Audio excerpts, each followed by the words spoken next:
She asked me to lie for her. Not to a stranger, not online, not in some low-stakes situation where nothing mattered. She asked me to lie to her entire family, for an entire weekend, while sharing a roof, a dinner table, and apparently one bed. And I said yes. I want to be clear about something before I tell you how badly this unraveled. I am not someone who makes impulsive decisions. I plan things. I make lists. I once spent 40 minutes in a grocery store deciding between 2 brands of pasta sauce. So when I tell you that Maya sat across from me in that diner booth on a Tuesday afternoon, looked at me with those completely unfair eyes, and said the word please in that specific quiet way she has, and I folded immediately, I need you to understand that this was not a character flaw. This was 12 years of history doing what 12 years of history does. Maya and I had been friends since we were 13. We met in the back row of a science class where neither of us wanted to be. She had already finished the worksheet. I had not started it. She slid her answers halfway across the desk without looking at me, and when I whispered thank you, she said, "Next time bring a pencil," which I thought was rude until I realized I had been borrowing her pencil for 20 minutes without noticing. That was Maya. She helped you before you knew you needed it and made you feel slightly embarrassed about the whole thing. 12 years later, sitting in our usual corner booth with coffee going cold between us, she was asking for something back. Her grandmother Nora was turning 80. That alone would have been enough reason to make the 5-hour drive up to the Pinecrest cabin, where her family gathered every few years for birthdays and holidays and the kind of loud, overlapping meals that go on 2 hours past when anyone is actually hungry. Nora had spent most of the winter cycling in and out of the hospital. Nothing catastrophic, the doctors kept saying. But the word nothing felt fragile when attached to an 80-year-old woman who had already outlasted 2 of her closest friends. Her one request for this birthday was simple. Everyone together. No one tiptoeing around anyone else. Just a clean, peaceful weekend. The problem had a name. Asher. Maya's ex had been in her life for 3 years and out of it for 8 months, but somehow he was still coming to the birthday weekend because he had gotten close with her cousin Kieran over golf and group chats and the kind of easy male friendship that survives breakups entirely undisturbed. Asher was not a bad person in the way that makes a good story. He was bad in a quieter, more draining way. The kind of man who never raised his voice but always made you feel like you were one wrong sentence away from disappointing him. The kind of man who gave apologies the way some people give gift cards. Technically generous, completely impersonal. Maya had spent 8 months rebuilding something in herself that she did not have language for yet. She did not want to walk into that cabin and watch her whole family look at her like she was a project, like the weekend was secretly about monitoring her reaction to him, like every smile she gave was being measured for authenticity. She did not want to be the topic. She wanted one weekend of being simply, cleanly fine. And her solution to that was me. "You are stable," she said, like that was a compliment. I told her stable was what people called furniture. She leaned across the table. "You are also the only person I trust enough to do this without it getting complicated." I should have caught that faster. I should have noticed that she said without it getting complicated the way people say I am not even hungry when they are standing directly in front of a menu. But I was busy processing the request and I missed the small tremble in the logic, and by the time I would have caught it I had already said yes.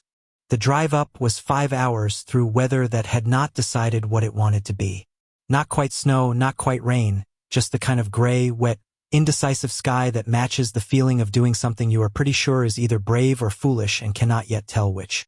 Maya spent most of the drive with her knees pulled up on the seat, a podcast playing that neither of us were actually listening to, occasionally glancing out at the passing trees like they owed her an answer. About an hour out, she turned the podcast off. "What do they know?" she asked. "About us? About the relationship?" She paused. "I told my aunt we had been together about 4 months. My mom knows a little more. Kieran will probably just roll with it. Grandma Nora." She stopped. "What about Nora?" Maya looked out the window again. "She does not miss things. So just be natural." I said natural was going to be a challenge given that we were about to perform a relationship for an audience that included at least 3 people who had known me since before I had the good sense to grow into my face. Maya smiled at that. Small, tired, real. That smile was already doing things it had no business doing, and we had not even arrived yet. The main cabin was full by the time we got there, which is why we were staying at the Pinecrest and down the road. A narrow, wooden building that smelled like pine cleaner and old fireplaces and had a handwritten sign above the desk that said "You're home away from home" in a font that was trying very hard. The woman at the front desk was pleasant in a way that felt slightly knowing, which I would later decide was my imagination and then undecide. She looked at the booking, looked at us, then said, with a smile that was approximately 1 degree too warm, that they only had one room left. The honeymoon suite. Maya's hand found my arm before I could speak. "That is perfect," she said. Her voice was smooth and easy and absolutely composed. I said nothing because I was too busy doing rapid mental inventory of every decision I had made in the past 72 hours that had led to this specific moment. The room was warm. That was the first thing I noticed, and I wished I hadn't, because warm made everything more difficult. Dark wood ceiling, a quilt on the bed in deep red and navy that looked like something a grandmother had spent a winter making, a window that looked directly out over the frozen lake, and a fireplace that was already going like someone had lit it specifically to make the situation harder to be rational inside of. There was no sofa. I checked twice. There was a small chair by the window that a child or a very optimistic adult might have considered sleeping in. I am neither. Maya set her bag down, looked around the room once, slowly, and then turned to me and said, "If you make one joke about this, I will not be responsible for what happens next." I told her I was not laughing. She said that was because I was in shock. I said it was because I was taking a moment to appreciate the full architecture of the situation before forming an opinion. That got a real laugh out of her. Not the polished version she used at dinner parties. The one that came out when something actually landed. The one that scrunched the corners of her eyes and lasted about half a second longer than she intended. I had always privately believed that laugh was the most honest thing about her. She let me hear it and then recovered quickly, which was also very Maya. "We can handle one bed," she said. I asked if she was certain about that. She looked at me then in a way that was not performing and not quite joking. "We have handled harder things," she said quietly. She was right, and we both knew it. We had sat together in hospital waiting rooms. I had been on the phone with her at 2 in the morning when her marriage was dissolving, and she did not have words yet. Just silence that needed company. She had shown up at my door with food I did not ask for the week my dad had surgery, and I was pretending to everyone, including myself, that I was handling it fine. We were people who had already seen each other in the worst lighting, and none of it had broken the thing between us. That was not the problem. The problem was the thing between us.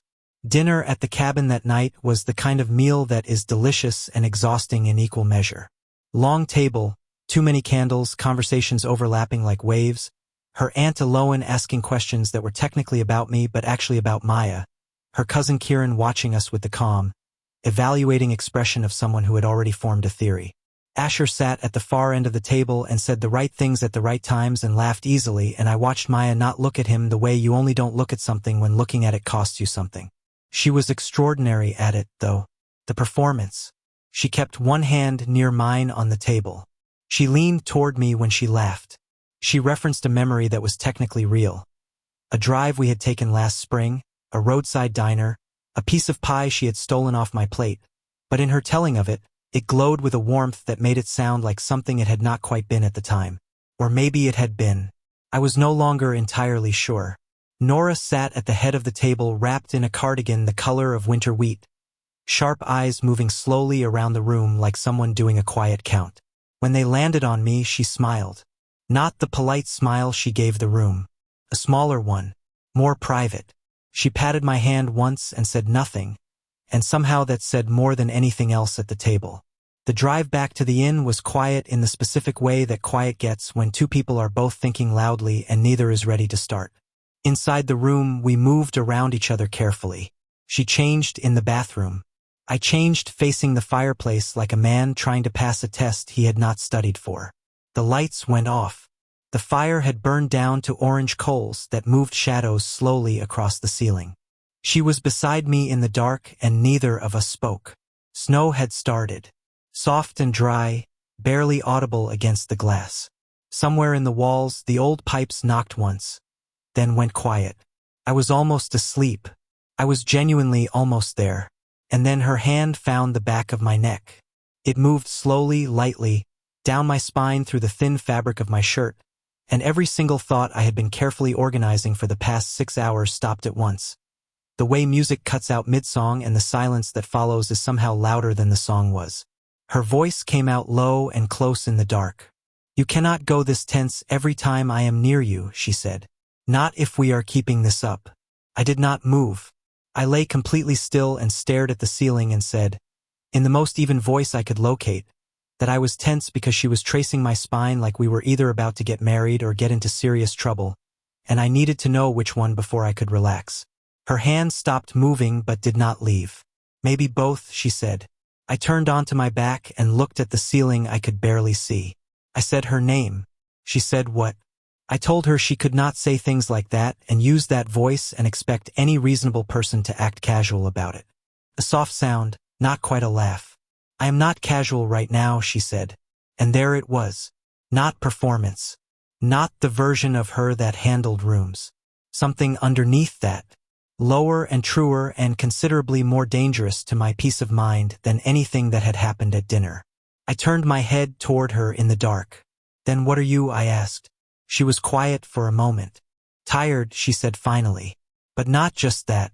I had known her too long to miss the space around that word, all the things it was standing in front of. I almost asked. I got close to asking. But the room was warm and the snow was quiet, and something about the moment felt like it had a membrane around it, fragile and real, and I did not want to be the one who broke it. So I let it be. I lay there in the dark beside her and listened to the snow and thought about how the most dangerous situations are rarely the ones that look dangerous from the outside. Sometimes they look exactly like this. Warm room, old friend, one honest word in the dark, and the slow, quiet realization that you may have already walked much further into something than you knew. I did not sleep well. I do not think she did either. But neither of us said so in the morning because some things are easier to carry in the dark, and daylight has a way of making honesty feel like a risk you have to decide whether you can afford. The answer, as it turned out, was coming, whether I was ready or not. Morning at the Pinecrest cabin arrived the way large family gatherings always do, loud before you are prepared for it, warm in a way that is almost too much, and full of people who have collectively decided that eye contact is a form of investigation. I walked in behind Maya with coffee I had picked up from the inn's small kitchen, and within approximately 4 minutes, her Aunt Aloan had hugged me, assessed me, asked where I grew up, and formed a strong opinion about my posture. That is not an exaggeration. She actually mentioned my posture. Maya stayed close. Not hovering, not theatrical, just close in the easy, habitual way that people move around each other when they have run out of reasons to maintain distance. Her hand drifted to my forearm when she laughed at something her mother said. She glanced at me during a story her cousin told, briefly, like checking that I was still there, which was the kind of small, unthinking gesture that is almost impossible to fake convincingly and therefore very hard to misread. I was not misreading it. That was the part one was trying not to think about. Asher was in the kitchen when we came through for breakfast. He was helping with something at the counter in the practiced, helpful way of someone who had decided that usefulness was a form of credibility. He greeted Maya first, easy and warm, with the confidence of a man who has convinced himself that familiarity and intimacy are the same thing. She smiled back with a brightness that did not reach her shoulders, and I watched him notice that, and I watched him decide not to acknowledge it, which told me everything I needed to know about how he had operated for 3 years. He found me alone about an hour later, near the back of the cabin by the window that looked out over the snow-covered fire pit. He had a mug in his hand and the relaxed expression of someone who was working very hard to appear relaxed. He said I looked tired. I told him he looked like a man who had confused proximity with meaning. He smiled at that, thin and controlled. He was not rattled. That was the uncomfortable part. He looked toward the main room where Maya was helping Nora settle into her chair, and he said something I was not expecting. He said that the thing about Maya was that she was extraordinary at looking fine. He said she hated pity more than she hated pain, so she had gotten very good at performing the version of herself that did not need anything from anyone. He said I should not mistake the performance for the whole picture. He was not being cruel when he said it. That was the part that stuck. He was being accurate in a way that only someone who had been close to her could be, and it made me want to argue with him and also made me unable to find the argument because he was not wrong and we both knew it. Before I could respond, Maya appeared in the doorway. She took in the situation in under 2 seconds, came straight to my side, and slipped her hand into mine. Her grip was firmer than necessary. Not performing. Grounding. She said her grandmother wanted a photo down by the lake, and she said it in the calm voice she used when she was managing something internal that she did not want visible. We walked across the snow-covered yard, and I waited until we were far enough from the cabin to not be heard. "What did he say?" I asked. "Nothing useful," she said. "That was not what I asked." "I know." She stopped at the top of the dock steps. The lake spread out below us, half ice and half dark moving water, the kind of view that is beautiful in a way that makes you aware of how small you are inside it. The wind came off the water sharp and cold, and Maya stood at the edge of it without flinching. She said Asher knew her well enough to be inconvenient, that he knew she performed fine under pressure. And then she turned and looked at me directly with the weather behind her and said, quietly, that she needed me to help her be more than fine. Not fake it, actually be more than fine. I asked her what that meant. She looked over my shoulder toward the cabin, where she could see her family beginning to move toward the dock with chairs and a camera, and where Asher was drifting in our direction with the casual pace of someone who thought he still had standing here. She said, voice low, that if she asked me to kiss her in the next few minutes, she needed me not to hesitate. Not as performance, she said. Or at least, she said, not only as performance. I looked at her. She did not look away. And then her grandmother's voice floated down from the porch, bright and carrying, asking where the birthday girl was supposed to stand for the photo, and her mother laughed, and Kieran was already setting up the folding chairs, and Asher had almost reached us, and Maya's hand found my sleeve. The thing about a moment like that is that your brain gives you exactly 1 second to decide whether you are going to overthink it or not. I have spent a significant portion of my adult life overthinking things. Lists, contingencies, the pasta sauce. This time I used the second differently. When Asher stepped too close on her left, I turned to Maya, put my hands on either side of her face, and kissed her. The cold air was immediate and total, and then it was not there at all. Her breath caught, one sharp small sound that she did not plan. Her fingers gripped the front of my coat. I told myself for exactly 1 second that this was for the act, that it was strategy, that we were two sensible adults executing a plan. That second ended, because Maya kissed me back in a way that had nothing to do with Asher, or Nora's birthday, or any of the reasons we were standing on that dock.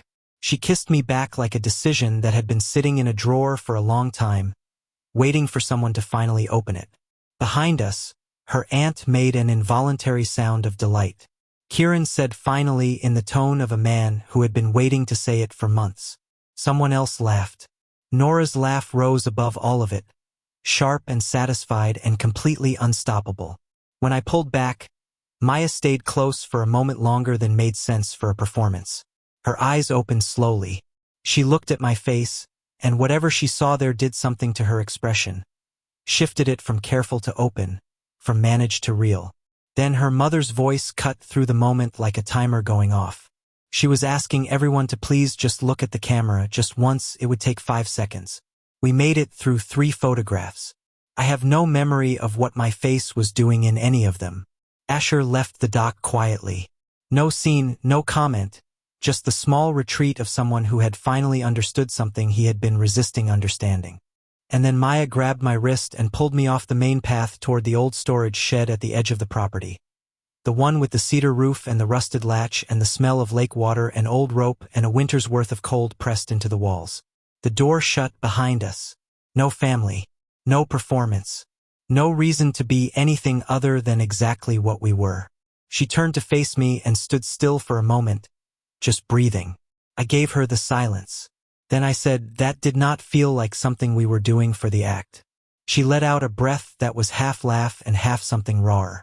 No, she said. It really did not. I leaned against the old workbench. I kept my voice easy, though nothing inside me was. Then tell me what it was. Her eyes came up to mine. No armor now. No audience. Nothing between us and the question. That, she said slowly, was me asking for 5 minutes of solid ground and getting something much larger and considerably more frightening instead. I smiled before I could stop myself. She pointed at me. Do not what? look like that while I am trying to process something in a shed. I am not looking like anything. You are looking like you already knew. Maybe, I said, I had some evidence. She crossed her arms, but the corners of her mouth moved. The cold in the shed was real, seeping in through the old walls, and she shivered once, small and quick, the kind of shiver that happens before you have time to hide it. And I said, without planning to, without any strategy attached to it, in a voice that was only for her and no one else, "You look beautiful." She went very still. Not the frozen kind of still. The kind where a person is absorbing something and needs a moment before they know what to do with it. Her eyes stayed on mine. Something in her face opened, slowly, like a window that had been painted shut for a long time giving way all at once. She did not say anything immediately. She did not need to, because the shiver that moved through her then was not from the cold. The shed was quiet in a way the rest of the weekend had not been. No overlapping conversations, no careful navigation of who was watching and what it meant. Just the wind off the lake pressing against the old wood, the distant sound of her family somewhere up the hill, and Maya standing across from me with the most unguarded expression I had seen from her in years. She said, "I need to ask you something and I need you to answer before you decide what the smart thing to say is." I told her to go ahead. "When you kissed me on the dock, was that because I asked you to?" I answered before the careful version of me could intervene. "No," I said. "It was not." She held my gaze. I stepped toward her, slowly, not rushing anything. I told her I kissed her because she had been standing there about to disappear into another version of being fine, and I had watched her do it for 8 months and I could not stand being 3 feet away from it and doing nothing. I told her I also needed to know whether what had happened the night before, her hand on my spine, the dark, the honesty that had come out too low and real to be performance, was something that lived only in that specific combination of firelight and exhaustion, or something else entirely. "It is something else," she said quietly. She was not looking away. I moved until there was almost no space left between us. I told her I did not want to go back to the version of us where we laughed at exactly the thing we were not willing to say out loud. She looked at me carefully, as if she was checking whether I meant it the way it sounded. She said, "You know what happens if we do not go back?" I said I was counting on it. She let out a breath. Long, slow, like something she had been holding since before this weekend. Then she looked down for just a moment, and when she looked back up, her eyes were bright in a way that was not tears but was adjacent to them. The look of someone receiving something true that they had not let themselves expect. Her mother's voice reached us from outside, calling Nora's name and then Maya's, announcing that the birthday toast was happening in 10 minutes and could everyone please come inside. Maya closed her eyes briefly. "Of course," she said very softly. I touched her wrist, just lightly. "We are not done with this." She opened her eyes and looked at my hand on her wrist, and then at my face. "No," she said. "We are not."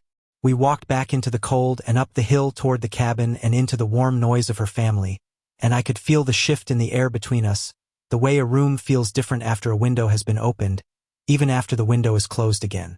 The birthday toast was everything it was supposed to be. Candles, too much food, people talking over each other in the good way, her cousin attempting a speech that went 4 minutes longer than it needed to. Nora sat at the center of it looking pleased and slightly tired and more alert than anyone in the room gave her credit for. And then Nora looked at Maya, and then at me, and she said, in the particular carrying voice of an 80-year-old woman who has long since stopped softening things, "Well, about time someone in this family stopped lying to themselves." Every person in the room went quiet. Every eye found us. Maya, beside me, said under her breath, "I am never recovering from this." Her grandmother raised an eyebrow. "From what? Being obvious?" The room erupted. Her aunt laughed first, then her mother, then Kieran, who looked like he had been waiting to exhale for 2 days. Even Nora smiled, satisfied in the way of someone who has just watched a long game pay off. Asher was not in the room. He had slipped out quietly sometime before the toast. No confrontation, no scene. Just the clean, quiet exit of someone who had finally understood something he could not change. Maya reached for my hand. Not for anyone watching. Not for the act. She reached for it because she wanted to, and I felt the difference in her grip, certain in a way that the performance never quite was. Nora looked at our hands. Then she looked at Maya and said, in a voice that had gone softer now, when you spend enough life waiting for the right moment, you eventually realize there is no such thing. There is only the moment you are brave enough to take. She paused. Do not waste the ones that matter. The whole porch was quiet. Maya's fingers tightened around mine. Later, when the family drifted inside and the evening cooled and the last of the day went gray over the lake, we sat alone on the porch steps with our shoulders touching. The sky above the water was the color of cold slate, and the ice at the edge of the lake caught what was left of the light and held it. She said, tell me something true without making it funny first. Fair, I said. I took a breath. I told her I had loved her in a way that was too large to fit inside friendship for a long time, and I had kept dressing it in different words because I was afraid that saying the real one would be the thing that finally broke what we had. I said I had told myself it was enough to have her the way I had her. I said I had been wrong about that for years, and I think I knew it and kept knowing it and kept deciding that knowing it was enough. And now, she said quietly, now I think the not saying was the riskier thing, I said. She looked out at the lake for a long moment. Then she said, I did not come to you this weekend only because of Asher. The Asher part was real, but it was not the whole story. She paused. I have been missing you, she said, in the way you miss something when it is technically still there. The drive home way. The something happened and you are the first person way. The I am laughing at something and I look over to see if you caught it and you are already looking way. She said she had been standing next to the truth for a long time and performing like it was nothing, and she was tired of performing things she did not feel and not performing the thing she did. I did the only thing that made sense. Kissed her again. Not because anyone was watching. Not because there was a point to make. Just because she was there and honest and I had run out of reasons to pretend otherwise. She rested her forehead against mine afterward and laughed softly. What, I said. We still have to sleep in that room tonight. That does seem significantly more complicated now, I said. It does. We did survive it, though not by sleeping much. We talked for most of the night instead. Really talked, the kind that only happens when you are past the point of managing what the other person thinks of you. We talked about her divorce and the years of slowly shrinking herself to fit a space that kept getting smaller. We talked about my engagement that ended and the year I spent after it telling everyone I was relieved, which was partly true and partly the easiest thing to say. We talked about the patterns we had both repeated because they felt familiar, and how familiarity can feel like safety and sometimes isn't. By morning, the thing between us did not feel fragile. It felt like something that had always had structure to it, that we were only now seeing clearly because we had finally stopped looking away. 3 months later, Maya still took the last bite off my plate. Her grandmother called me the slow one, which I accepted as accurate.